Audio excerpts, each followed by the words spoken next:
As they say, Putin has finally gone too far. China is actively exporting precious metals from Russia, including its gold reserves. And Putin is already publicly complaining that Russia may soon lose its sovereignty if it keeps buying everything with oil and gas revenues under sanctions that are trying to cut off its hydrocarbon exports. But what about the stories that sanctions are only beneficial? Turns out they're not. In addition, it turned out that China has started massively blocking Russian citizens' bank cards. Bank cards of the Chinese payment system issued by Roselkhozbank, one of Russia's largest state-owned banks, have stopped working in the territory of 27 European Union countries.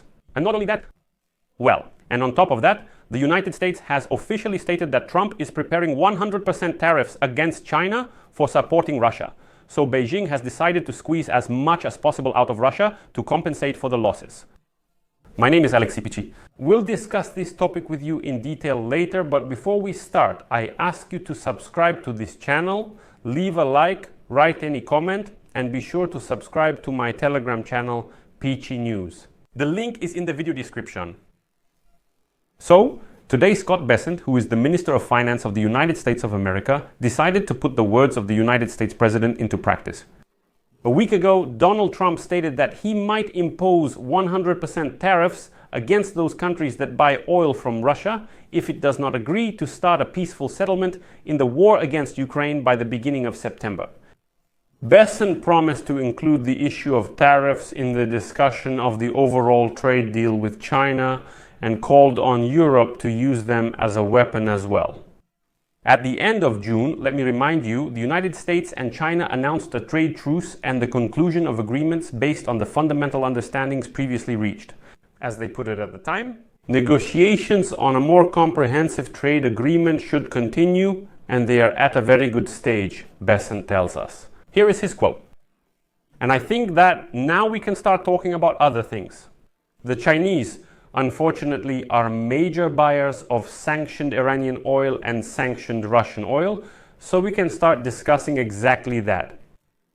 Next. He warned that any country buying sanctioned Russian oil can expect tariffs of up to 100% imposed against it, which Trump announced, making it clear that secondary tariffs are becoming Washington's main sanction tool. Let me remind you, more than 80 senators want to support the bill on sanctions against Russia. But Trump single-handedly changed the approach to this issue, says Bessent. And here is another quote from him. Now, the Senate agrees with President Trump that tariffs are a means of achieving political goals, and this is revolutionary. President Trump changed the course of the discussion. And I would urge our European allies, who have talked about the need for major measures, to follow us if we impose these secondary tariffs. But, as is known, China is not ready to completely give up Russian oil, and so it decided to squeeze as much as possible out of Russia to cover the expected losses from the introduction of these American tariffs. As it is written, having lost access to Western markets, Russian precious metals producers, like representatives of other raw material sectors, are forced to rely exclusively on China. And China is taking advantage of this. Beijing has started buying precious metals from Russians for next to nothing. China's import of Russian ores and concentrates of precious metals, including gold and silver, increased by 80% in the first half of this year compared to the same period of 2024, reaching a total of $1 billion.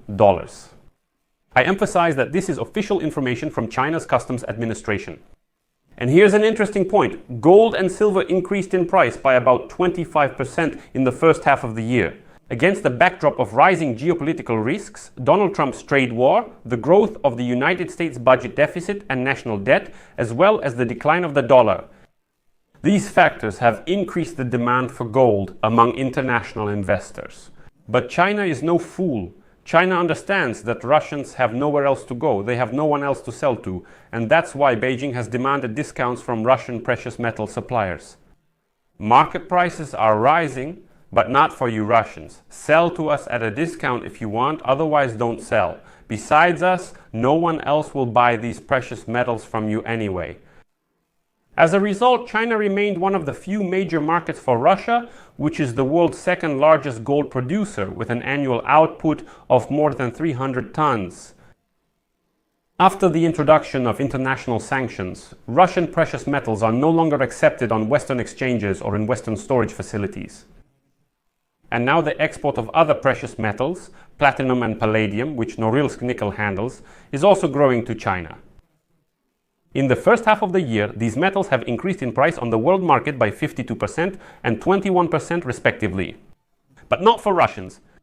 The Chinese remind Russians that global prices are increasing and not to forget their identity and position in the world, questioning what prices they anticipate. No, we want a discount. If you don't want to, listen, you don't have to sell to us, we'll buy somewhere else. But you won't sell to anyone at all, that's it.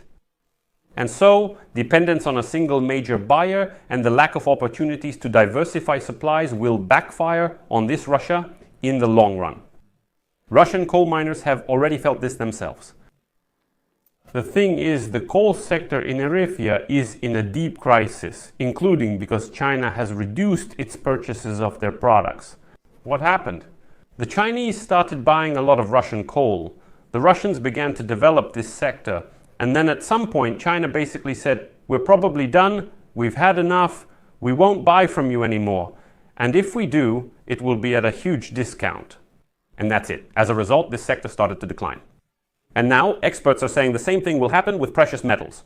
They say that sooner or later, as the saying goes, China will buy enough gold and silver for itself and will simply stop doing it. And then Russians will have no one to sell it to at all. Well, and on top of that, the European Union sanctions hit as well. Bank cards of the Chinese payment system issued by Roselkosbank, one of the largest state-owned banks in Russia, have stopped working in the territory of the 27 countries of the European Union. Now, Russians can only use cash if, of course, they are allowed into Europe. But let's get back to the oil sanctions. Russia could lose its sovereignty if it has to buy everything with oil and gas revenues under the sanctions that are trying to cut off Russia's hydrocarbon exports. And attention, these are not my words, this is a quote from the Russian dictator Vladimir Putin. Today he admitted that Russia is a cheap gas station that doesn't produce anything itself. And at a time when the West is choking oil and gas revenues, Russia is simply sliding back into the Middle Ages and says it could lose its sovereignty. Next, they will quote Vladimir Putin verbatim. If we buy everything with oil and gas, and now the situation is that they're trying to cut off our oil and gas, then Russia will simply lose its competitiveness, and with it, its sovereignty.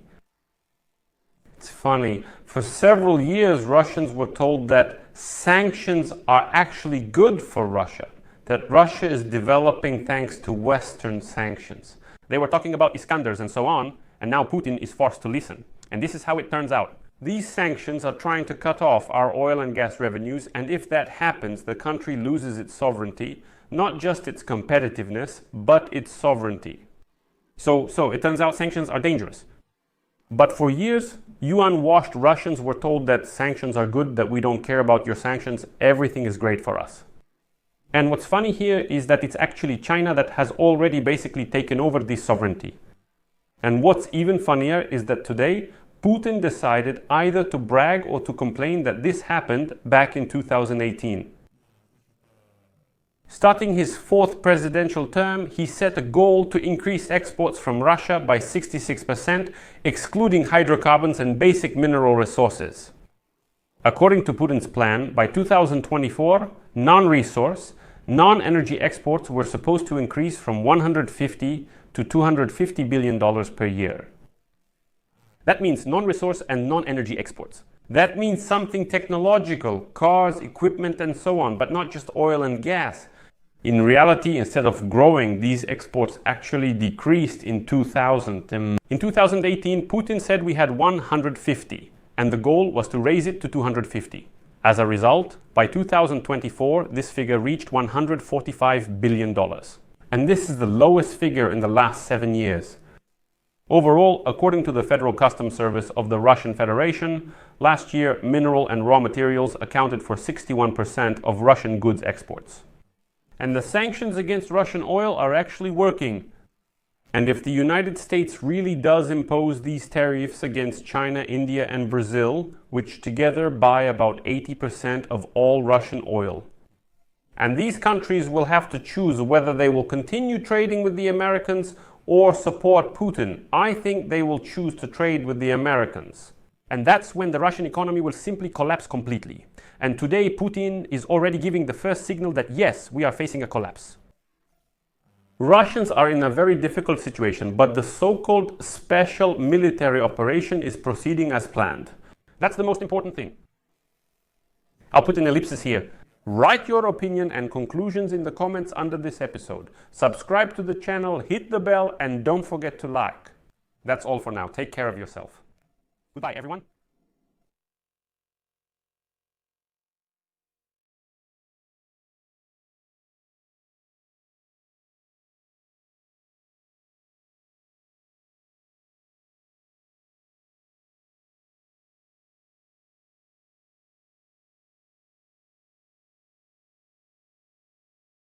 Subtitles created by